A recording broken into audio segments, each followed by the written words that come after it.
तो पहले तो ये बताइएगा कि ये आज मौलाना ने जो गुफ्तगू की, जो हमें समझ में आया कि वो इंतज़ार कर रहे हैं कि उस कमेटी की जो मीटिंग है उसके ऊपर अभी तक मामलात आगे नहीं बढ़े, फिर उनके जनरल काउंसिल की भी मीटिंग है, तो ऐसे लगता है कि ये वक्त लगेगा और काफ़ी वक्त लगेगा।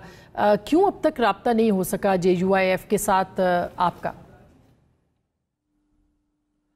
बिस्मिल्लाहिर्रहमानिर्रहीम।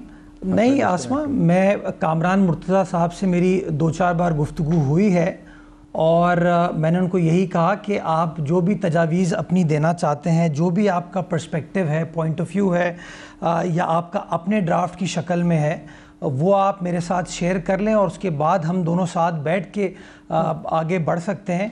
क्योंकि आपको याद होगा जब पिछले पीर को मुलाकात हुई थी चेयरमैन पीपल्स पार्टी की जनाब मौलाना फजलुर रहमान साहब से, तो उस मीटिंग में तय यही हुआ था कि इसमें कोई हर्ज नहीं है कि हर सियासी जमात अपना टाइम लेकर अपना ड्राफ्ट बेशक तैयार कर ले।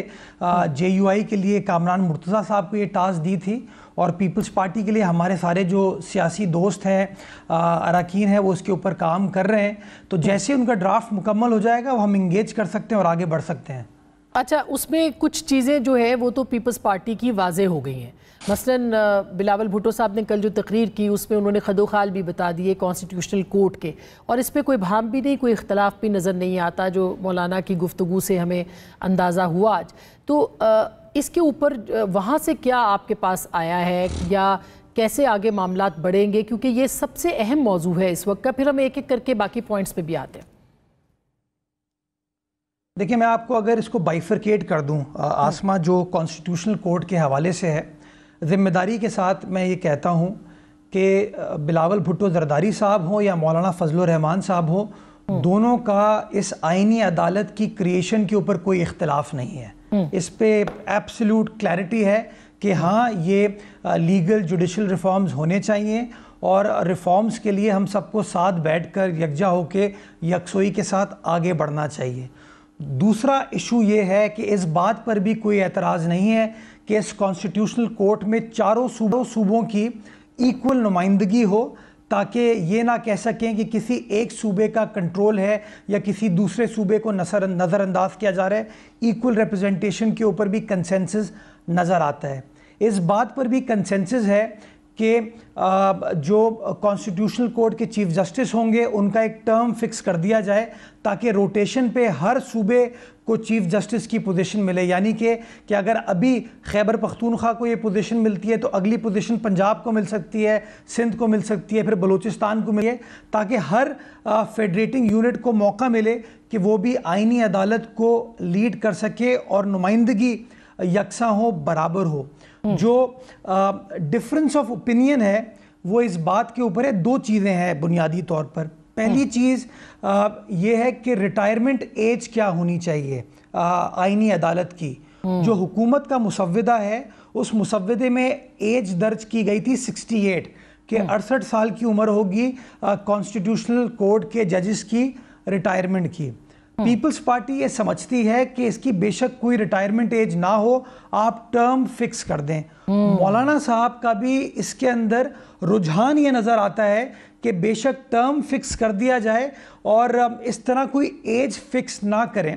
कामरान मुर्तज़ा साहब का अपना पॉइंट ऑफ व्यू ये है कि नहीं, ये एज जो है आप इसको फिक्स करें कि आप 65 पे रिटायर कर देंगे, इसको 63 पे रिटायर कर देंगे या 67 पे आप इसको रिटायर कर देंगे। दूसरी चीज़ जिसके ऊपर एक मुख्तलिफ नुक्ता नज़र आता है वो ये है कि पीपल्स पार्टी ये समझती है कि सीनियरिटी प्रिंसिपल को फॉलो करना चाहिए, कि जो जज साहिबान की तैनाती होती है वो सीनियरिटी के ऊपर होनी चाहिए। हुकूमत का नुक्ता नज़र ये है कि सीनियरिटी कम फिटनेस कर लिया जाए। मौलाना साहब का, उनकी सियासी जमात का जब हमारी गुफ्तगू हुई, वो ये कहते हैं कि ये मेरिट बेस्ड होना चाहिए कि 3 लोगों के या 5 लोगों के पैनल का नाम आप सदर मुमलिकत को भेजें और उनमें से किसी एक बंदे का नाम उसमें तय कर लिया जाए। तो आपको ये लगता है आप ये कह रहे हैं कि जो पुराना तरीक़ाकार है उसी को रखा जाए, यानी पीपल्स पार्टी उसी के ऊपर जो है वो रहना चाहती है?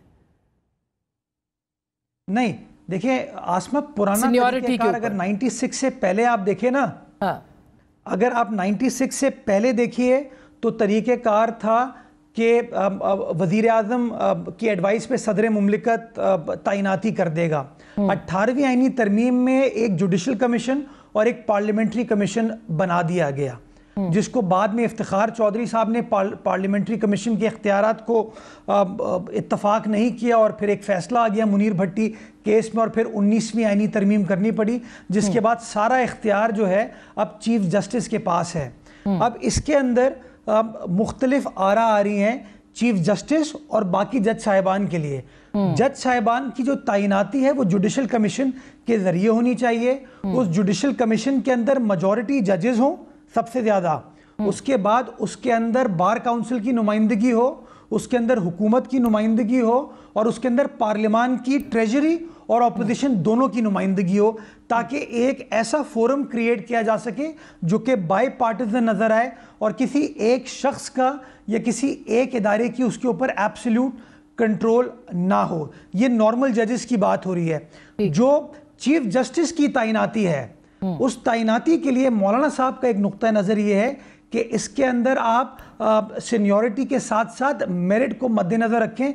जैसे हालिया दिनों में आपने देखा कि लाहौर हाई कोर्ट में जब तैनाती की गई चीफ जस्टिस की तो सीनियरिटी पर नहीं की गई, वो थर्ड सीनियर मोस्ट जज थी, 2 को बाईपास करके तो वो जो 5 का पैनल की बात करते हैं वो उसके ऊपर है और आप कहते हैं सीनियर मोस्ट को किया जाए। वो कहते हैं कि 5 जजों के पैनल के ऊपर और उसके जो आपकी बात दुरुस्त है। जो हमें भी आज लगा कि मौलाना ये चाह रहे हैं कि कॉन्स्टिट्यूशनल कोर्ट के ऊपर आगे बढ़ा जाए और टर्म जो है उसके ऊपर भी इस बात का इम्कान है कि वो राज़ी हो जाए। ये इम्कान की हम बात कर रहे हैं। ये बात तो 2 हो गई क्लियर। अब ये कि इसके ऊपर जो है वो आप पीपल्स पार्टी कितना जल्दी चाहती है अमल दरामद, क्योंकि अगर काजी फायजीसा साहब को कॉन्स्टिट्यूशनल कोर्ट का हेड लगाना है तो फिर उसके लिए तो उनकी अगर 10 दिन पहले भी अपॉइंटमेंट हो जाती है तो भी उनको जो टर्म मिलेगी या उनकी एक पे तो आप दोनों का इत्तेफाक है, तो टर्म उनको फिर कितनी मिलेगी अगर हम इज्यूम कर लें कि वही कॉन्स्टिट्यूशनल कोर्ट के चीफ लग सकते हैं? तो आसमा, ये अजम्पशंस तो पाकिस्तान का प्रॉब्लम बन गई हैं। मफरूज़ों के ऊपर हम लोग तमाम कंस्पिरेसी थेरीज बनाते हैं और आपको याद होगा इफ्तिखार चौधरी साहब के ज़माने में उन मफरूज़ों के ऊपर अदालती फैसले भी हो जाते थे। तो मैं एक टेलीविज़न चैनल पर बैठ के कोई गैर जिम्मेदारी का मुजाहरा नहीं करूँगा। मैं कतई तौर पर ये नहीं कह सकता कि काजी फैज़ ईसा साहब पहले चीफ जस्टिस होंगे या मंसूर अली शाह साहब पहले चीफ जस्टिस होंगे या मुनीब अख्तर साहब होंगे या कोई और शख्स होगा। कामरान मुर्तज़ा साहब भी एलिजिबिलिटी क्राइटेरिया जो है उसका मीट कर सकते हैं, तो वो भी आ सकते हैं। तो मेरे लिए ये बात करना गैर मुनासिब होगी या किसी शख्स के लिए भी ये बात करना मगर हम एक ऐसे सिनेरियो में बात करें ना मुर्तज़ा साहब, की जरूरत है। एक ऐसे सिनेरियो में बात करें जहाँ पे काजी फैज़ ईसा साहब के ऊपर बहरहाल जो है वो बात हो रही है कि उनको कॉन्स्टिट्यूशनल कोर्ट का सरबराह लगाया जा सकता है और पर्सन स्पेसिफिक जो अमेंडमेंट है उसके ऊपर भी बात हो रही है। तो ये सवाल तो अपनी जगह पे जायज़ है कि अगर वो 10 दिन पहले भी उनका फैसला हो जाता है तो फिर टर्म जो है वो क्या वो टर्म पे आएंगे? ज़ाहिर है एज के ऊपर तो इस वक्त जो है वो कंप्लीट ऐसे लगता है कि मौलाना भी नहीं मानेंगे कि 68 साल की एज हो। अच्छा, मैं आसमा बहुत एहतराम के साथ इस बात से इत्तफाक नहीं करता, ये पर्सन स्पेसिफिक अमेंडमेंट है। अच्छा, हमें बहैसियत पाकिस्तानी एक सवाल अपने आप से पूछने की ज़रूरत है कि क्या मौजूदा इंसाफ का जो निज़ाम है हम उससे मुतमईन हैं या नहीं हैं। अगर हम ये समझते हैं कि हम मुतमईन हैं, निज़ाम ऐसे ही चलता रहे, तो एक दूसरी गुफ्तगू हो जाएगी। और अगर हम समझते हैं कि नहीं, हमारे यहाँ सियासी नेचर के केसेस को फौकियत मिलती है आसमा और मुर्तज़ा के केस के ऊपर, हमारे जो हाई प्रोफाइल केसेस होते हैं उनको फौकियत मिलती है आपके कैमरामैन के केस में या मेरे कैमरामैन के केस में। अगर आप ये समझती हैं कि एक आम आदमी के साल तक केसेस जो हैं वो ज़ेरे इल्तवा रहते हैं और हाई प्रोफाइल केसेस जो हैं वो डेली बेसिस पर सुन लिए जाते हैं, तो मैं समझता हूँ इस निज़ाम को दुरुस्त करने की ज़रूरत है। और अगर निज़ाम को दुरुस्त करने की ज़रूरत है तो फिर मैं समझता हूँ ये कहना कि पर्सन अच्छा मुर्तज़ा साहब